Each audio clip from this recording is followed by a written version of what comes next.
አመሰግናለሁ የተከበራችሁ ቤተሰቦቼ እንደምንሰነበታችሁ። እግዚአብሔር የተመሰገነ ይሁን። እኔ በጣም ሰላም ነኝ። ዛሬ ደግሞ በሌላ ርዕስ ተገናኝተናል። ያም ምንድነው? ስለሚጠቅመን ትምህርት መነጋገር ይሆናል። መቼም በዚህ ምድር ላይ የተማርናቸው በጣም ብዙ ትምህርቶች አሉ።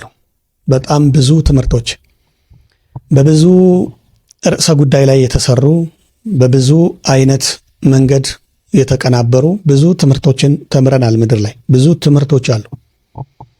በጣም በብዙ ሚሊዮን የሚቆጠሩ ትምህርቶች አሉ። በዛው ልክ ደግሞ እልፍ አእላፍ የሆኑ መምህራንም አሉ። የሚገርመው ነገር ግን ከነዚህ ሁሉ ትምህርቶች መሃል እጅግ በጣም ለይተንና መንጥረን ስናይ ኢየሱስ ክርስቶስ ያስተማረንን ትምህርት የሚያክል ትምህርት የለም።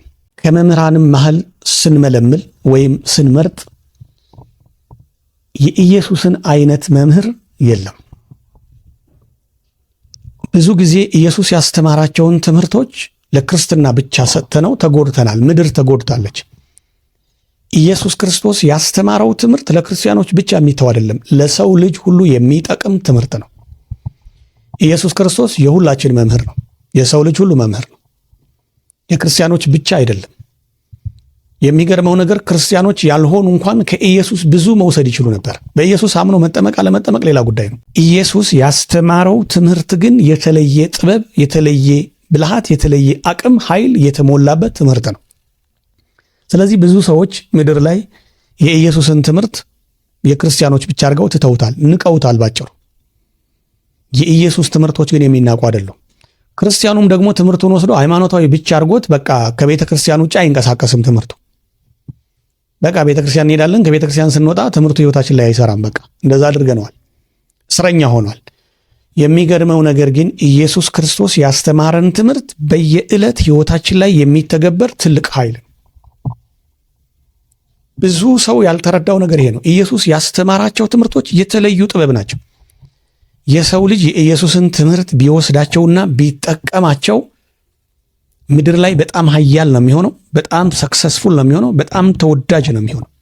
በእርግጥ ጠላትን በዛው ልክ ያፈራል፣ ይታወቃል። በምድር ላይ እንደ ኢየሱስ የተጠላ የለም፣ እንደ ኢየሱስም የተወደደ ተጽዕኖ ፈጣሪ የለም። ኢየሱስ ክርስቶስ በጣም ውብ ነው። በጣም ንጹህ ልብ ያለው የተቀደሰ ህይወት ያለው በአንዳች እንኳን ገደል ያልተገኘበት የተለየ መምህር ነው። ኢየሱስ ክርስቶስ የእኛን ስጋ ለብሶ በእኛ መሃል ሲመላለስ በክብሩ ያልተመጻደቀ በእኛ ያላፈረ ትልቅ መምህራችን ነው። ስንወስደው ይሄንን ነው።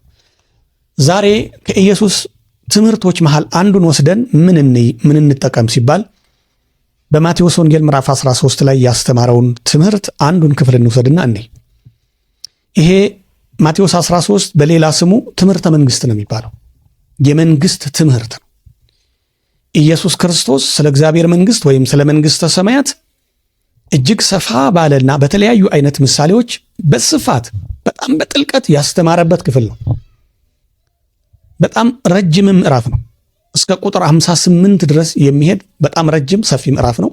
በጣም ሰፊ ትምህርት ነው ያስተማረው። ሙሉ በሙሉ ግን ስለ መንግስተ ሰማያት ነው ያስተማረው። በመንግስተ ሰማያት ትምህርት ውስጥ ሲያስተምር ግን አንድ የተለየ ነገር እንወስዳለን። ቁጥር 24 ላይ ስንደርስ አንድ የሚጠቅመንን ነገር እናገኛለን። ወይም ዛሬ ለርዕሴ የመረጥኩት ቁጥር 24 ላይ ያለውን ነው። ትምህርቱ ሲጀምር ዘሪ ሊዘራ ወጣ ነው የሚለው። ምን አይነት ዘሪ? እህል የሚዘራ ወደ ማሳ ወጣ ነው ብሎ የሚጀምረው።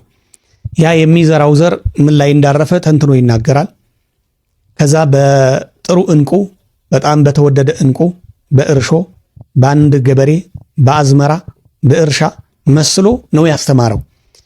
ሙሉ በሙሉ ትምህርቱ የመንግስቱን ትምህርት ነው ያስተማረው። በመንግስቱ ትምህርት ውስጥ ካስተማራቸው ትምህርቶች እጅግ በጣም ልዩ የሆነችዋን ፓርት ዛሬ እንውሰድ። ቁጥር 24 ላይ አንድ የሚናገረው ነገር አለ። በምሳሌ ነው ያስተማራቸው ሁሉንም ትምህርቶች። እሱም ምንድነው? ጠላትን በረቀቀ ጥበብ በጣም እጅግ በጣም በሚያስደምም ትዕግስት ነቅሎ ስለመጣል ነው። ጠላትን ምድር ላይ በጣም የሚያስፈራን የጠላትነት ጉዳይ ነው አይደል? እንደ ጠላት አስፈሪ የለም። ጠላትንም ለማሳደድ የሚኬደው ርቀት በጣም አድካሚ ነው። ሁለቱም ከባዶች ናቸው። ጠላትን እንደመፍራት ከባድና የሚያሰቅቅ ነገር የለም። ጠላትን ለማሳደድም የሚደረገውም ድካም እጅግ በጣም አድካሚ ነው። ብዙ ነገር ነው የሚያበላሽብን። ስንጠላም ጉዳቱ ለራሳችን ነው። የሚገርመው ነገር የሚጠላውም ሰው ነው፣ የሚጠላውም ሰው ነው። በነገራችን ላይ በምድር ካሉ ፍጥረታት ራሱን በማሳደድ ራሱን በመጥላት የታወቀው ፍጡር ሰው ነው። ራሱን በመጥላት ራሱን በማሳደድ ራሱን በመግደል ራሱን በመጨቆን ራሱን በማሰቃየት የሚታወቀው ሰው ነው። ራሱን ሲባል ሰውን ሰው በመግደል ማለት ነው። ብዙ ጊዜ ሰው ሌላውን ሲጎዳ ሰው አይመስለውም፣ ወይም ራሱን የሚያሳድድ አይመስለውም። ሰው አንድ ዝርያ ነው። የሰው አባቱ አንድ ነው። 100 አይነት ዝርያ የለውም። ሰው አንድ ነው። አባቱ ምንጩ አንድ ነው። ሰው የኔ እምነት ይሄ ነው። ተደጋጋሚ ተናግሬዋለሁ። እኔ አሁን በዚህ ላይ መናገር አልፈልግም። ሰው የአንድ አባት ልጅ ነው ብዬ ነው የማምነው። እኔ እምነቱ ምንም ይሁን፣ ቋንቋው ምንም ይሁን፣ ከለሩ ምንም ይሁን፣ የምንም አይነት ዜጋ ይሁን፣ የምንም አይነት ጎሳ፣ የምንም አይነት ዝርያ ይሁን፣ በምንም አይነት የኑሮ ደረጃ ይኑር፣ ጾታው ሴትም ይሁን ወንድ፣ ክህነት ይኑረውም አይኑረውም፣ ጀግናም ይሁን ፈሪ፣ የተማረም ይሁን ያልተማረ፣ ሀብታምም ይሁን ድሃ፣ በመልኩ ያማረ የተዋበም ይሁን መልከ ጥፉ፣ ሰው የአንድ አባት ልጅ ነው። እኔ እንደዚህ ነው የማምነው። በብዙ ንግግሮች ላይ ቪዲዮም ሰርቻለሁ። ሰው አባቱ አንድ ነው። የሚገርመው ነው ግን አንድ ዝርያ ያለው ፍጡር ራሱን በመብላት ራሱን በመጉዳት ራሱን በመጥላት ራሱን በማሳደድ የተካነ ነው። ሰው ሌላውን አካል መጥላት ይቅርና ራሱን እንኳን ብዙ ጊዜ ሰው ይጠላል። ራሱን የሚገባውን አያረግም። ሰው ራሱን እንኳን እስከ ማጥፋት ይደርሳል። ስለዚህ ምድር ላይ ትልቁን ቦታ የሚይዘው የጥላቻ ጉዳይ ነው። ጠላትን በማሳደድና በመሳደድ ያኛው ጠላት ሲሆን ያሳድደናል፣ እኛ ጠላት ሲሆን እናሳድዳለን። በማሳደድና በመሳደድ ምድር የተሞላች ናት። ይሄ የጥላቻ ጉዳይ በጣም ከባድ ነው። ጠላትንም በመፍራት ጠላትንም በማሳደድ ብዙ ደክመናል። በጣም አስቀያሚም ነው። ኢየሱስ ክርስቶስ ግን ጠላትን በጥንቃቄ እጅግ በጣም በሚያስደምም ትዕግስት ነቅሎ ስለመጣል ለዘላለም ስለማስወገድ አስተምሯል። ቁጥር 24 ላይ ምን ይላል? ኢየሱስ ለሕዝቡ እያስተማራቸው ነው። ታንኳ ላይ ተቀምጦ ባህር ዳርቻ ደሴቱን ከበው ሰዎች እየተማሩ ነው። በጣም ብዙ ምሳሌ ነው የመሰለላቸው። ዘርን የሚዘራ ሰው እንዴት እንደዘራ እንዴት እንደሆነ በጣም አሳይቷቸዋል። ቁጥር 24 ላይ ግን ለዛሬ የምንወስዳት የተለየችዋ መንግሥተ ሰማያት አላቸው። መንግሥተ ሰማያት በእርሻው መልካም ዘርን የዘራን ሰው ትመስላለች አላቸው። መንግሥተ ሰማያት አላቸው። ይቺ እግዚአብሔር መንግሥት አላቸው። በእርሻው መልካም ዘርን የዘራን ሰው ትመስላለች። ሰዎቹ ሲተኙ ግን ጠላት በስንዴው መካከል መጥቶ እንክርዳድ ዘራበታል። ስንዴው ሲያድግ እና ሲያፈራ ግን እንክርዳድ ተቀላቅሎ ሰራተኞቹ አዩ። ሰራተኞቹ ወደ ባለቤቱ መጡና መልካም ዘርን ዘርተህ አልነበረም ወይ? የዘራነው ዘር ንጹሕ ስንዴ አልነበረም ወይ? እርሻ ውስጥ የተወደደ መልካም አልነበረም ወይ? ለዚህ እርሻ እኮ ደክመናል፣ ለዚህ እርሻ እኮ ብዙ ዋጋ ከፍለናል። አሁን ግን እንክርዳድ ተቀላቅሏል። ማን ይሄን አደረገው ሲሉት ጠላት ይሄን አደረገ አላቸው። ሄደውን እንንቀለው አሉት። ግዴን ለማትንቀሉት እስከ መከር ይቆይ አላቸው። ቃሉ ይሄ ነው። ችን ቃል ነው የምንወስደው። ምንድነው የሆነው? ባለሀብቱን ቀጥታ ምሳሌውን እንተወውና ቀጥታ ባለሀብቱን እንውሰደውና ያ ባለሀብት ምንድነው ያደረገው? መልካም እርሻ ነው ያለው። በጣም የለፋበት እርሻ ነው ያለው። የተወደደ እርሻ ነው ያለው። ትጉ ሰራተኞች አሉት። በጣም ጎበዝ ገበሬ ነው። ስለ አዝመራ ያውቃል፣ ስለ እርሻ ያውቃል። በንጹህና አሳምሮ ባዘጋጀው መሬት ላይ ንጹህ ስንዴን ዘራ። ንጹህን ስንዴ ሲዘራ ባሮቹ ወይም አሽከሮቹ አብረው አሉ። ሰራተኞቹ ዘርተውት እያረሙት እየተንከባከቡት ቆዩ። በቡቃያው ጊዜ እንክርዳዱም አረማሞም ወበሎውም ሲናሩም ምንድነው የሚሆነው? ስንዴውን ነው የሚመስለው። ብዙ ጊዜ አደገኛና ክፉ ሰዎች ተመሳስለውን ያድጋሉ። እያስመሰሉ የሚወዱን መስለው እየካቡን እንወድሃለን ብለው ስጦታ እየሰጡን ይቆያሉ። በእኛ ህይወት ውስጥ በእኛ ማሳ ላይ በእኛ ሐሳብ በእኛ ገንዘብ በእኛ ጸጋ በእኛ እውቀት አብረውን ያድጋሉ። ያን ያናውቃቸው ማንም ሰው ማያቸው። እንደዚህ ይሆናል። ሰዎቹ ሲያርሙ የሚታወቅ አረም አለ። ስንዴውን የሚመስለው አይታረምም። ለምን አይታወቅም? ስንዴውን ነው የሚመስለው። ብዙ ሰዎች ቀን እስኪያገኙ እስኪበቀሉን እስኪዘርፉን እስኪጎዱን ድረስ ወዳጅ መስለው ተጣብቀው እኛን መስለው ይቆያሉ። ስንጸልይ ይጸልያሉ፣ ስንሰግድ ይሰግዳሉ፣ ስንዘምር ይዘምራሉ፣ ስንዘፍንም ይዘፍናሉ፣ ስንጨፍር ይጨፍራሉ፣ ስንለግስ ይለግሳሉ፣ ስናዝን ያዝናሉ፣ ስንደሰት ይደሰታሉ። በሐዘናችንና በደስታችን ቀን ቀድሞ ደራሽ እነሱ ናቸው። አብረውን ያድጋሉ።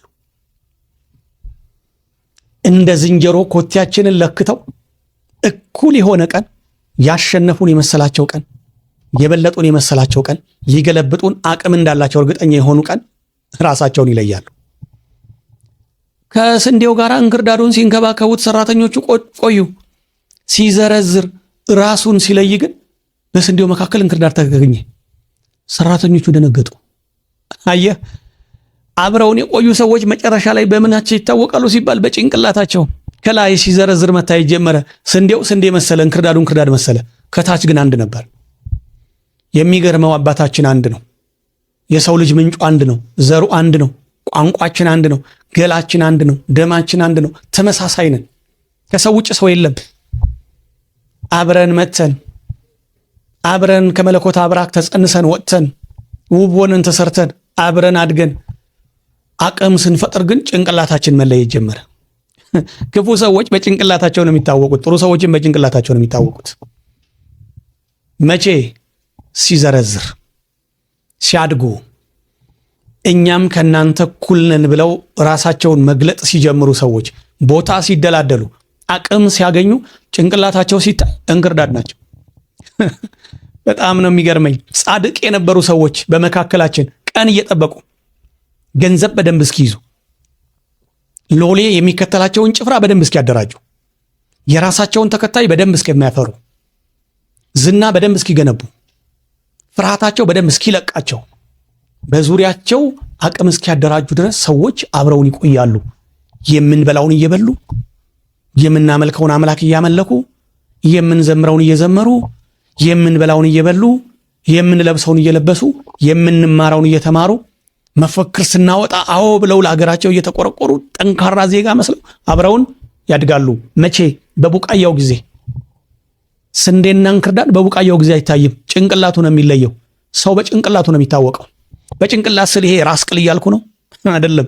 ጭንቅላት ራስ ቅል አይደለም። አስተሳሰብህ፣ ፍሬህ፣ የምታፈራው ፍሬ።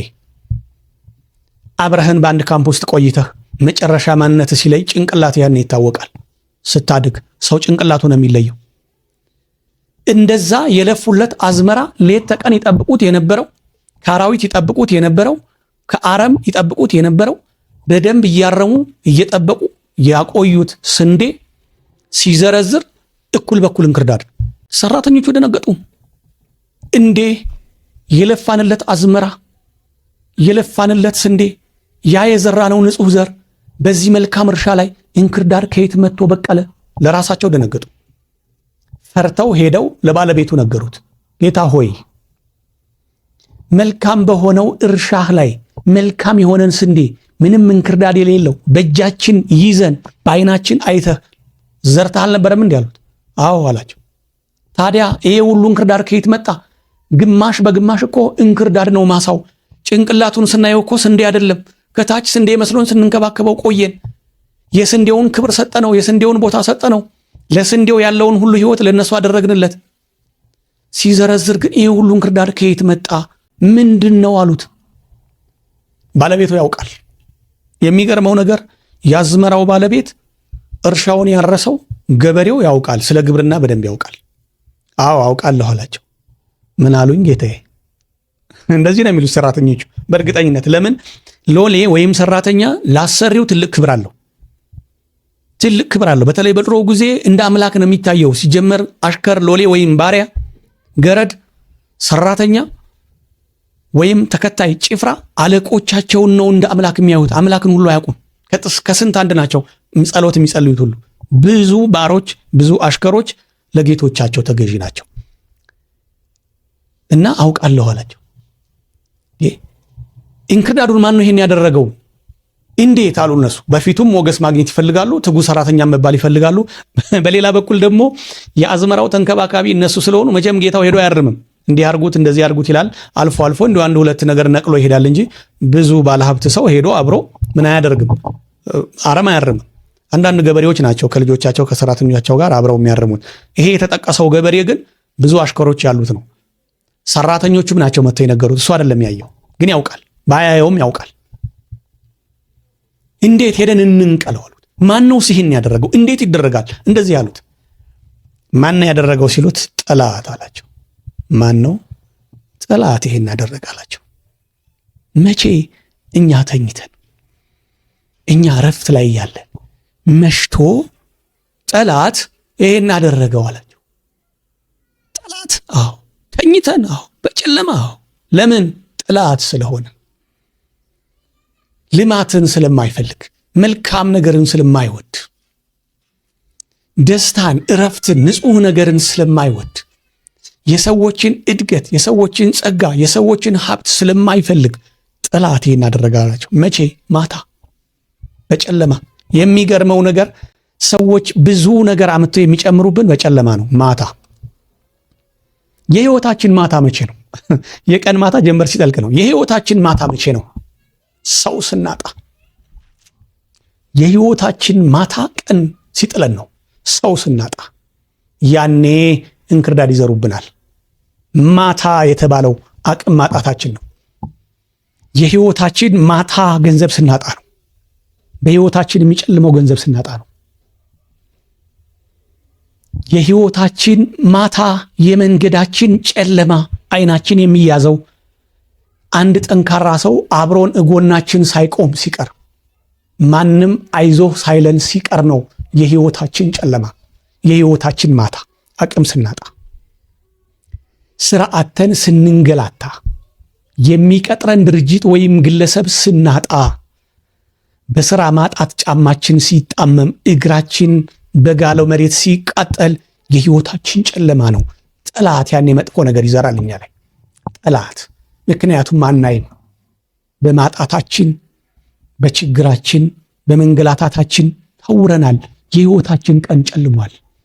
ሰዎች እንክርዳድ ይዘሩብናል። እንክርዳድ። ከትዳራችን የተፋታን ቀን ሰማይ ተደፍቶብን ምድር ቁና ሆና ስናለቅስ የህይወታችን ማታ ያኔ ነው። ስንዘናጋ፣ ስንሰንፍ፣ ስለ ህይወት አልገባን ሲል ያኔ ተኝተናል። የህይወታችን ጨለማ ያኔ ነው።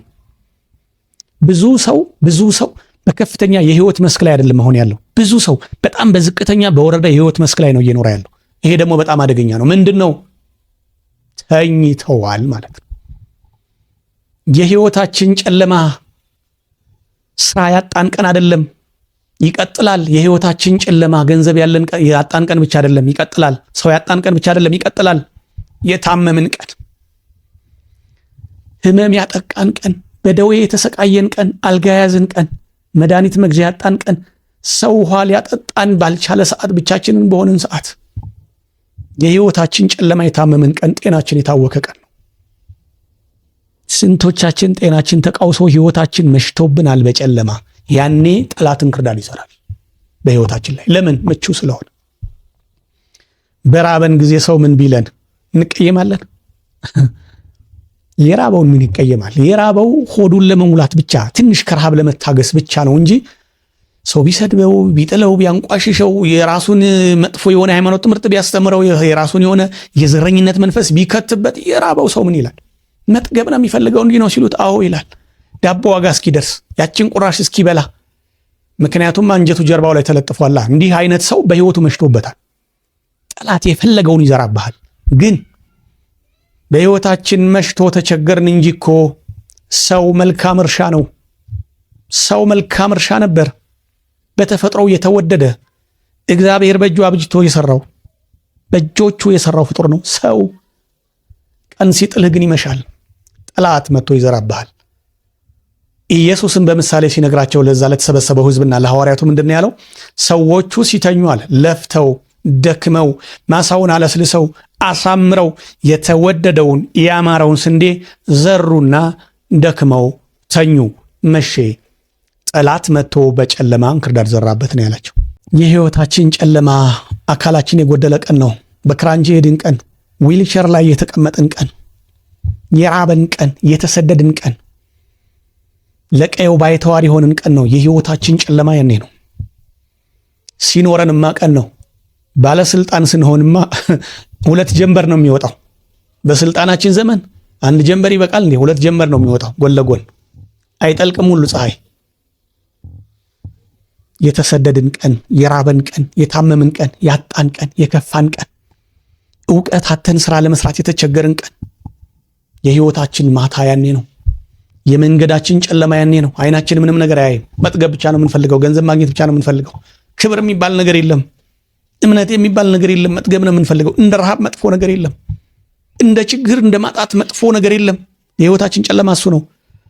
ስንደክም፣ ህይወትን መረዳት ሲያቅተን፣ ወደ እግዚአብሔር ማንጋጠጥ ሲያቅተን፣ ሰውኛ ብቻ መሆን ስንጀምር እሱ የህይወታችን ጨለማ ነው። ክፉ ስንሆን የህይወታችን ጨለማ ነው። በቀለኛ ስንሆን የህይወት ጨለማ እሱ ነው። በበቀሉ ሰዎች ክፉ ነገር ያስገቡብሃል። ድሮ ታስታውሳለህ? አጎትን የደበደቡት እነከሌ አይደለም ይሉሃል ትላለህ። ያኔ እንዴ እንዴት አሰቃይተው እንደገደሉት አላዩም እኮ። በጩቤ ወቅተው፣ በመጥረቢያ ከትክተው፣ በጥይት መተው። እንዴ የማይሆን ነገር እኮ ነው። በጩቤም በመጥረቢያም በጥይትም ሰው ሲዋሽ እንኳን አናውቅም። በቀል ካሳወረን፣ በዝቅተኛ የህይወት መስክ ላይ ከኖርን፣ ስለ ህይወት ካልገባን፣ ስለ ሉዓላዊነት ካልገባን፣ ስለ ዘላለም ህይወት ካልገባን፣ የሰው ልጅ ክብርና ማንነት ካልገባን፣ የቆምንበት ወለል ምን እንደሆነ ካልገባን፣ በእርግጠኝነት ሰዎች የሚያወሩንን ወሬ እንኳን እንዴት እንዲህ ሊሆን ይችላል ብለን ማጣራት አንችልም። መጋለብ ነው፣ ማበድ ነው። ስለዚህ እንዴ አጎትህን ገለው እንዴት ይንቀባረራሉ? እንዴት አሰቃይተው እንደገደሉ ይላሉ። ግን አጎቱ እንደዛ አይደለም የተገደለው። ምናልባት አጎቱ በሰው እጅ የተገደለ ሊሆን ይችላል። ሌላም ዘመዶቻችን፣ አባታችን፣ አያታችን፣ ወንድም፣ እናት ሊሆን ይችላል። በዛ ማታ በመሸብን ሰዓት፣ ፀሐይ ባዘነበለች ሰዓት፣ አይናችን ድንግዝግዝ ብሎ በማይታየን ሰዓት ሰዎች ክፉ እንክርዳድ ይዘሩብናል። በኋላ አፍርተን አድገን ስራችን ሲገመገም ግን እንክርዳድ። ሰው በጭንቅላቱ ይታወቃል። እንደዛ የተንከባከቡት ማሳ፣ እንደዛ የለፉለት አዝመራ፣ እጃቸው እስከሚሰነጣጠቅ ድረስ ያረሙለት፣ አረሙን ያስወገዱለት ስንዴ ሲወጣ ግማሽ በግማሽ እንክርዳድ ነው። ባለቤቱ አውቃለሁ አላቸው እና ሄደን እንንቀለው አሉት። እንክርዳዱን ድምጥማጡን እናጥፋው ከስንዴው መሃል አሉት። ምክንያቱም ሰራተኞቹ ታማኝ ናቸው። ለህይወታቸው መኖር ይፈልጋሉ። በስራቸው ላይ ምን እንዲፈጠር አይፈልጉም። የሚያኖራቸው ጌታቸው፣ አለቃቸውም የሚመራቸው ያሳዝናቸዋል። እንደዛ ለፍተው ስንዴ ዘርተው እንዴት እንክርዳድ ይደባለቃል? ፍርሃቱም አለ። እናንተ እንዲህ አድርጋችሁ ሊሆን ይችላል የሚልም ስጋት ስላለ የግድ ንጹህ ለመሆን ባለቃቸው ፊት መፎከር ነው። በቃ በእንክርዳዱ ላይ ዘመቻ ማድረግ ነው። ተዉት አላቸው። ለምን? ስለ ስንዴው ሲባል እንክርዳዱን ተዉት። እስከ መከር ተዋቸው፣ አብረው ይደጉ። አሁን እንክርዳዱን እለቅማለሁ ብላችሁ ስንዴውንም አብራችሁ ስለምትነቅሉ ተዉት አላቸው። ይሄ ገበሬ በጣም ብልህ ነው። ይሄ ገበሬ በጣም ኃያል ነው። በከፍተኛ የህይወት መስክ ላይ የሚኖር ነው ማለት ነው። የማይንቦጫረቅ፣ የማይቸኩል፣ በቀል የማይነዳው፣ አዝመራው ተበላሽቶ የመሸነፍ፣ የድህነት፣ የማጣት ስሜት ያልተሰማው ዝም ብሎ የሚጠብቅ ይሄ ገበሬ በጣም ብልህ ነው። ይሄ ገበሬ አሸናፊ ነው። የዚህ የገበሬ ህይወት ቀላል አይደለም። ይሄ ገበሬ ጥበበኛ ነው። ማን ነው መምህሩ? ያስተማረን ኢየሱስ ክርስቶስ። እዚህ ትምህርት ውስጥ እኮ ትልቅ ጥበብ ነው ያለው። ይሄ የሃይማኖት ትምህርት ብቻ ነው እንዴ? ይሄ የክርስቲያኖች ጥበብ ብቻ ነው እንዴ? ሰው ሁሉ ቢጠቀመው፣ ሰው ሁሉ ቢሰማው፣ ሰው ሁሉ ቢገባው ይሄ ትምህርት እኮ ጠላትህን ቀስ ብለህ ያላንዳች ጉልበት ትነቅለዋለህ፣ ለዘላለም ትነቅለዋለህ። ከጠላትህ ጋር ግብግብ አትፍጠር። ጠላትህን አትታገለው፣ አሽቀንጥረህ ጣለው። መቼ? በመከር ወቅት። ሰው ጭንቅላቱ ነው የሚለየው ለካ። እንደዛ አብረውን የነበሩ ሰዎች የሆነ ደረጃ ላይ ሲደርሱ ቅይር ብለው ጭንቅላታቸው ሌላ። ሰው በጭንቅላቱ ይታወቃል። ጭንቅላት ምንድን ነው? አስቀድሜ ተናግሬያለሁ። ይሄ ራስ ቅል አይደለም። ጭንቅላት የሥራ ውጤት ፍሬህ ነው። ሲያዘረዝር ሁሉ ሲያፈራ እንደዛ ሆነ። ታዲያ ምን ይሻላል ጌታ ሆይ? አሁን ከለከልከ እንዴት ይሆናል? እስከ መከር ይደጉ በቃ አሉት። አዎ ሂዱ በቃ አላቸው። ለምን? አጫጆችን ልካለሁ አለ። የመከር ሰዓት አጫጆችን ልካለሁ። አጫጆች ናቸው ለእንክርዳድ መድኃኒት። እንዴት? ከስር ሲያጭዱት አብሮ የሚነቀል የለም። ኦልሬዲ ስንዴውም እንክርዳዱም ደርሰዋል። በመከር ነው ይታጨዳል። ስንዴውን ታዘውርና ነዶውን ታስርና ጭንቅላቱን አዙረህ ምን ይሆናል? የሚገርመው ነገር እንክርዳዱ ከስንዴው በላይ ነው። ብዙ ጊዜ መጥፎ ሰዎች ከባለቤቱ በላይ ናቸው። ብዙ ጊዜ የሚገርመው ነገር ይቅርታ ይደረግልኝና ከሚገበያዩት በላይ ደላሎች በጣም ብዙ ያወራሉ። ደላሎች ናቸው በጣም ጎልተው የሚታዩት። ይህ እውነት ይቅርታ ይደረግልኝ የስራው ባህሪ ሊሆን ይችላል ነውም ደግሞ። ግን የሚገርመው ነገር ሁለት የሚገበያዩት ባለሀብቶች ወይም ነጋዴዎቹ እያሉ ደላሎች በጣም ነው ጎልተው የሚታዩት። እንደ ችቦ ረዘም ይላሉ። ግብይቱ ሲያቆም ግን ደላሎች የሉ። ይህን ያመጣሁት በምንድን ነው? ከስንዴው እንክርዳዱ ይረዝማል። አጫጆች ከታች ወለሉን ነቅለው አየር ላይ ሲያስቀሩት ጭንቅላት አይደል የሚታየው? እንክርዳዱን ጭንቅላቱን ስብስብ አድርገው ይጥሉታል። ስብስብ አድርገው ይጥሉታል። አጫጆች ለእንክርዳድ መድኃኒት ናቸው። እኔ ራሴ አድርጌ አውቃለሁ። ይሄ እንክርዳዱ፣ ሲናሩ፣ ወበሎ፣ አረማሞ የሚገርመው ነገር ከስንዴው በላይ ነው የሚሆነው። ለምንድን ነው ከተባለ የምድር አሰላለፍ የሰው ባህሪ ምን እንደው ታውቃላችሁ? ሰራተኞች ሁሌ ከታች ናቸው፣ የሚበሉ ናቸው ከላይ ያሉት።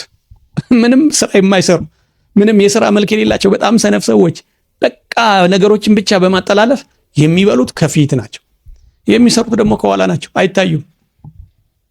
ወሬኞች ከላይ ናቸው፣ የሚሰሩት ትሁታኑ ጥበበኞቹ ደግሞ ከታች ናቸው። ብዙ ጊዜ ይሄ ያለ ማሰላለፍ ነው። እንደ ሀገራችን እንደ ኢትዮጵያ ብቻ አይደለም፣ እንደ ሃይማኖት ብቻ አይደለም። የሰው ባህሪው እንደዚህ ነው። ዓለምን በሙሉ ስናይ በጣም ወሬኛ ሰዎች፣ ውሸታም ሰዎች ከላይ ነው ቀደምቀው ነው የሚታዩት። መግለብለብ ነው ስራቸው። የሞሉ ሰዎች፣ የበሰሉ ሰዎች ደግሞ ከታች ናቸው። ስለዚህ ምንድን ነው ከስንዴው አናት በላይ ከፍ አድርገህ እጅህን ስትልክ እንክርዳዶችን በሙሉ ታገኛቸዋለህ። ሰብስበህ እየነቀልክ ትተዋቸዋለህ። መሬቱን በጋራ ይጋሩ ነበረ። ከመሬቱ ስትነቅላቸው፣ በማጭድ ስትጠርጋቸው ምን ይሆናል? ጭንቅላታቸውን ታገኘዋለህ። ከስንዴው በላይ ሄደህ እንክርዳዱን ትለቅምና ትጥለዋለህ። ከዛ ምንድን ነው ያለው? ምንድን ነው ገበሬው? አጫጆችን እልካለሁ፣ እንክርዳዱን ለብቻ ይለዩና ያስሩታል አለ። ከዛስ ስንዴውን በጎተራ ይከቱታል፣ እንክርዳዱስ በእሳት ያገዩታል። የእንክርዳዱ ጣፈንታው ይሄ ነው። እንክርዳዱ በእሳት ይጋያል። ጥበቡ ይሄ ነው ወገኖች። የሚጠሏችሁን ሰዎች፣ የሚገፏችሁን ሰዎች በመሸባችሁ ሰዓት መጥተው በህይወታችሁ ምሽት ላይ መጥተው እንክርዳድ የዘሩባችሁ ሰዎች፣ እንድትፈጠፈጡ እንድትወድቁ የገፈተሯችሁ ሰዎች፣ ያላገጡባችሁ ሰዎች፣ ልባችሁን በጣም ያደሙት የጎዷችሁን ሰዎች አጸፋ አትመልሱ። እስከ መከር ተዋቸው፣ አብረዋችሁ ይሁኑ። ከኋላችሁ እያደቡ እናንተን እየወጉ እናንተን እየዘረፉ እናንተን እያሰቃዩ የእናንተን ነገር እየበሉ ይቆዩ። ግን እየጠሏችሁ በእናንተ ላይ ሰብቅን እያደረጉ ህይወታችሁን እያመሰቃቀሉ ይቆዩ። ግድ የላችሁ ይቆዩ። እስከ መቼ? እግዚአብሔር አጫጆችን ይልካል። የቡቃያው ዘመን ያበቃል። የመዘርዘርና የእሸት የመጎምራት ዘመን ያበቃል። ያጨዳ ጊዜ ይመጣል። ጠላቶቻችንን ዘመን ያጨዳቸዋል። ዘመን እዚህ ላይ አንድ ታሪክ ልንገራችሁ። ያየሁት በህይወቴ በጣም ትንሽ ሆኜ ነው። ታሪኩን ነው ያየሁት። ታሪኩን ነው የሰማሁት። መጨረሻ ላይ ቤተሰብ ሲያወራኝ የሰማሁት ነገር አለ። አንድ አጎት ነበረኝ። ይሄ የኔ አጎት በደርግ ዘመን ነው። ከደርግ ጋራም ይሰራል። ኦልሬዲ በደርግ ላይ ስልጣን አለው። ግን የደርግ ስርዓት በጣም ያንገሸግሸውና ይጠላው ስለነበረ አንዳንድ የደርግ የሚረሽናቸውን ወጣቶች ኢንዳይሬክት መረጃ እየሰጠ እንዳይገደሉ ያደርግ ነበር፣ እንዳይታሰሩ ያደርግ ነበር። በጣም ይረዳ ነበር። አንድ የሆነ አካባቢው ላይ ሰው ግን ምን አለው? አንተ አብዮቱን ክድሃል፣ የምትሰራው ስራ መጥፎ ነው፣ አንተ ኢህአፓ ነህ አለው። በዛ ጊዜ ኢህአፓ የኢሰፓ ወይም የደርግ ከፍተኛ ተቀናቃይ ነበር። በዛ ጊዜ ስላለው ቡድን ላበላልጥ አልፈልግም፣ ግን ሐሳቡን ነው የማወራው። የኔ ዋና ነጥቤ ምንድን ነው? በቡቃያ ዘመን፣ በማዘርዘር ዘመን፣ በእሸት ዘመን፣ በጮርቃው ዘመን ገና ለገና ጭንቅላቱ ብቅ ብሏል ብላችሁ አትታገሉ። ያጨዳ ዘመን ይመጣል። ስለዚህ ይሄንን አጎቴን ሊያሳስረውም ሊያስገድለውም ሊያስገርፈውም ሞከረ። ጫፍ ላይ ደርሶ ነበር። ግን እሱም ኃይለኛ ነው። ውስጥ የሚሰሩም ጓደኞች አሉት። ያለበትም የስልጣን ደረጃ እንዲህ በቀላሉ በሐሜት የምታስወግደው አይነት ሰው አልነበረምና እንደምንም እየተንገዳገደ ተረፈ ያን ነገር። ያ ሰው ግን ተከታትሎ ሁልጊዜ ይዝትበት ነበር። ይሄ ዘመድ አንድ ጊዜ ምን አለው? ያን ሰውዬ ና አለውና ስማ አለው፣ ደርግ እግዚአብሔር አይደለም አለው። የደርግ መንግስትም መንግስተ ሰማያት አይደለችም። ደርግ ይወድቃል፣ ይሄም ስርዓት ያልፋል አለው እና አለው በንቀት እንዳሁኑ ቢሆን ሪከርድ ያደረገው ነበር ወይ በቪዲዮ ይቀርጸው ነበር። ያኔ ይሄ የለም። የሚረባ እንኳን የቤት ስልክና ቲቪ አልነበረንም ያኔ የለም።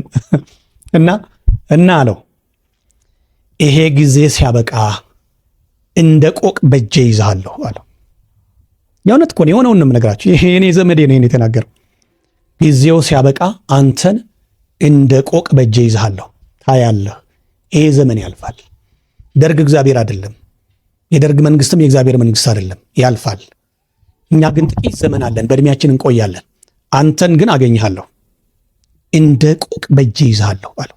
እንደ ቆቅ ዝም አለው። ከዛ በኋላ የሚገርመው ነገር 2 ዓመት ሳይሞላው ደርግ ወደቀ እና አገኘው። አገሪቷን የህወሓት መንግስት ያዘ፣ ኢህአዴግ ተመሰረተ። አገኘው አንድ ቀን። ምን ብዬህ ነበር አለው። የተናገረውን ደገመለት። እንደ ቆቅ ይዝሃለሁ ብለህ ነበር እና በቃ እጅ ላይ ጥሎኛል። እኔ እንደ ቆቅ ይዝሃለሁ ብዬህ ነበር። ያ ዘመን መጥቶ እንደ ቆቅ እንደምይዝ አረጋግጫለሁ።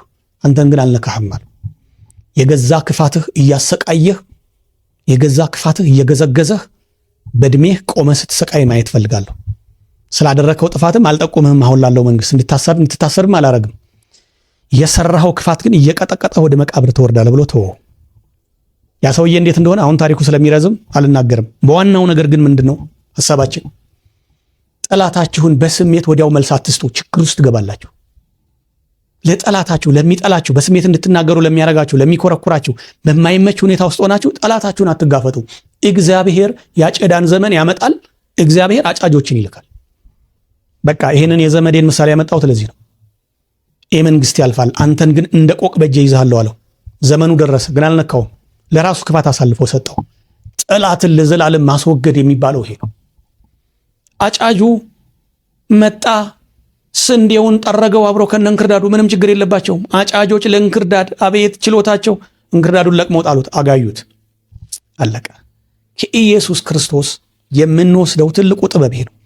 ኢየሱስ ክርስቶስ ካስተማራቸው ትምህርቶች በልዩ መልኩ የምንወስደው ከዚህ ከትምህርተ መንግስቱ ወይም ከመንግስት ትምህርት የምንወስደው ከጠላት ጋር አጉል የሆነ ግብግብን አለመፍጠር ነው።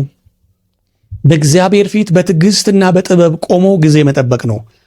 እግዚአብሔር የዘርን ዘመን እንዳመጣ የቡቃያንም ዘመን ያመጣል። የቡቃያን ዘመን ሲያልፍ ደግሞ የእሸት ዘመን የቡቃያን ዘመን ያስረጀዋል። የእሸትን ዘመን ደግሞ የመከር ዘመን ያስረጀዋል። መከሩ መሬት ረግፎ አይቀርም። አጫጆች ይመጣሉ። አጫጆች ግን ለእንክርዳድ መድኃኒት ናቸው። ልክ ምንም ያረኩት ስንዴውን ለብቻው እንክርዳዱን ለብቻው። ስንዴውን በክብር ጎተራ፣ እንክርዳዱን ያጋዩታል በእሳት ምድረ በዳ ላይ። ምሳሌው ይሄ ነው። ወደ ዋናነት ግን ስናመጣው ምድር ላይ በትዕቢት፣ በአመፅ፣ በክፋት፣ ሰው በመግደል፣ በምቀኝነት፣ በዝሙት፣ በማመንዘር፣ በመንጠቅ፣ በግፍ የሰውን ደምና እንባ በማፍሰስ ሰዎች እየኖሩ ነው። እነሱን እናንተ ለቅማችሁ አጨረሷቸውም። ለነሱ የምትተኩሱት ሌላውን ይመታል። ለነሱ የምታደርጉት ምስኪኑን ሕዝብ ይጎዳል። ተዉት፣ እሱ አይደለም ተዉት አላቸው። ኃጢአተኞችን ከጻድቃን የሚለዩ መላእክትን እልካለሁ፣ መላእክቴ ያጭዱታል አለ። ያጨዳ ዘመን ይመጣል። በቃ ትምህርታችን ይሄ ነው። ምድር ላይ በጣም ነው ልባችን የቆሰለው። በተለይ እዚህ ሀገራችን ላይ በቃ በጣም ምርር ነው ያለን። ያልሆን ነው የለም እኮ እንደ ልባችን እየሆን አይደለም። እንደ ሰው መኖር አልቻለም። በገዛ ሀገራችን ላይ ምርር ነው ያለን። እንዴት እንደተበሳጨን ኢትዮጵያን በጣም ግፍ አድራጊዎች እንዴት እንደሞሏት፣ በጣም ያለው ጭካኔ ያለው ግፍ።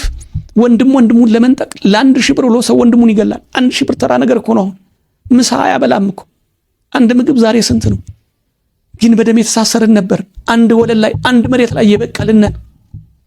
የሚገርመው ግን እንክርዳዶች እኩል ድርሻ ተካፍለው መጨረሻ ላይ ቦታ ሳተው ነጥቀውናል። እስኪ ተመልከቱ በመሃላችን ያለውን ግፍ። ለማንም መልስ አትስጡ። ማንም ከማንም ጋር ቢዋጋ እርስ በርሳችን ከማለቅ በስተቀር ሌላ ነገር የለውም። እግዚአብሔር ክፉዎችን ከደጎች የሚለይበት አጫጆችን መላእክቱን ይልካል። ኃጢአተኞች ተሰብስበው ለዘላለም በገሃነመ እሳት ይቃጠላሉ፣ ጻድቃን ደግሞ በመንግስተ ሰማያት ይገባሉ ብሎ ትምህርተ መንግስትን የቋጨበት ትምህርት ነው።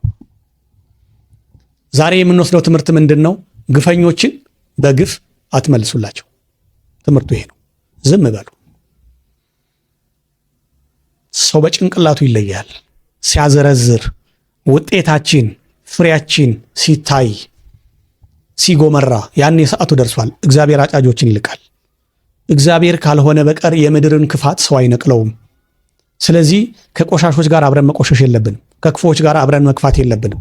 ስለዚህ ራሳችንን በጥንቃቄ እንጠብቅ። ትልቁ ትምህርቴ ይሄ ነው።